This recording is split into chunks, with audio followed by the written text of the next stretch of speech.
ایک مرتبہ حضرت خضر علیہ السلام دریا کے کنارے بیٹھے تھے۔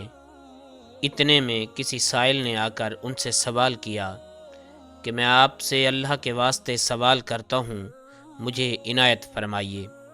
یہ سن کر حضرت خضر علیہ السلام پر بے ہوشی طاری ہو گئی۔ جب سب کچھ ہوش میں ہوا تو فرمانے لگے، بھائی میں تو صرف اپنی جان اور مال کا مالک ہوں، تم نے مجھ سے اللہ کے واسطے سوال کیا ہے، لہٰذا میں اپنی جان اور ذات تمہارے حوالے کرتا ہوں، تم جس طرح چاہو اس کو استعمال میں لاؤ، بازار میں فروخت کر کے اس کی قیمت سے فائدہ اٹھاؤ۔ چنانچہ سائل ان کو بازار لے گیا اور ایک شخص سہمہ بن ارکم کے ہاتھ ان کو فروخت کر دیا۔ یہ خریدار ان کو اپنے گھر لے گیا جس کی پشت پر اس کا ایک باغ تھا۔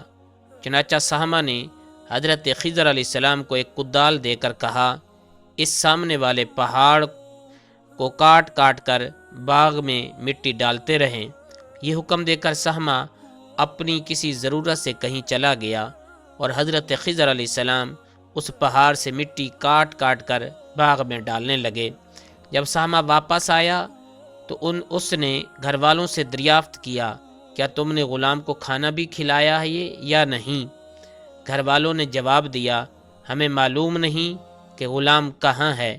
یہ سن کر جب سہمہ خود کھانا لے کر باغ میں آیا تو اس نے دیکھا کہ وہ غلام یعنی حضرت خضر علیہ السلام تمام پہاڑ کی مٹی کاٹ کر ڈال چکے تھے اور اپنے کام سے فارغ ہو کر اپنے مولا حقیقی کی عبادت میں مصروف تھے۔ یہ دیکھ کر سہمہ کو بڑا تعجب ہوا۔ اس نے دریافت کیا، یہ تو بتائیے آپ کون ہیں؟ یہ بات سن کر حضرت خضر علیہ السلام پر کچھ بے ہوشی سی طاری ہو گئی۔ پھر افاقہ ہونے پر انہوں نے فرمایا، بھائی میں خضر ہوں۔ جن کو سن کر سہمہ کے ہوش اڑ گئے تو اس نے یہ کیا کیا؟ ان کو غلام بنا کر ایسے کام پر لگایا، یہ تو انتہائی گستاخی ہوئی۔ پھر ہوش آنے پر سہمہ نے توبہ کی اور پروردگار سے عذر خواہی کے ساتھ حضرت خضر علیہ السلام کو آزاد کر دیا اور جناب باری میں عرض کی، الہ العالمین مجھ سے اس کا مواخذہ نہ فرمائیے کیونکہ میں ان کو جانتا نہیں تھا۔ اس کے بعد حضرت خضر علیہ السلام نے دعا فرمائی، سجدہ شکر بجا لائے، اے میرے پروردگار میں تیرے ہی حق میں غلام بنا، تیرے ہی حق میں آزاد ہوا، اس پر تیرا شکر گزار ہوں۔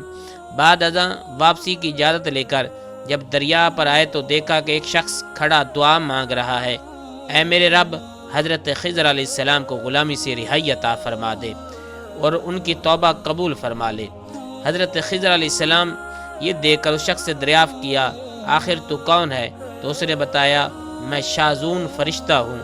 آپ کون ہیں؟ انہوں نے فرمایا، میں خضر ہوں۔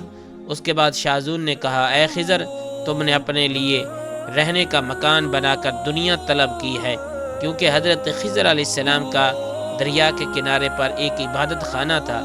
بس یہ سن کر وہ فوراً میدان میں نکل آئے اور وہیں اللہ کی عبادت میں مصروف ہو گئے۔ اس کے بعد حضرت خضر علیہ السلام اسی جگہ ایک درخت لگایا اور اس کے سایہ میں عبادت شروع کی تو آواز آئی، اے خضر جب تم نے درخت کے سایہ میں سجدہ کیا تو تم نے دنیا کو آخرت پر ترجیح دی۔ مجھے اپنی عزت اور جلال کی قسم ہے، مجھے دنیا کی محبت میں رضامندی نہیں۔ اس کے بعد حضرت خضر علیہ السلام نے شازون فرشتے سے کہا، اے شازون دعا کرو کہ اللہ تعالیٰ میری توبہ قبول فرمائے۔ چنانچہ شازون نے دعا کی اور اللہ تعالیٰ نے شازون کی برکت سے حضرت خضر علیہ السلام کی توبہ قبول فرمائی۔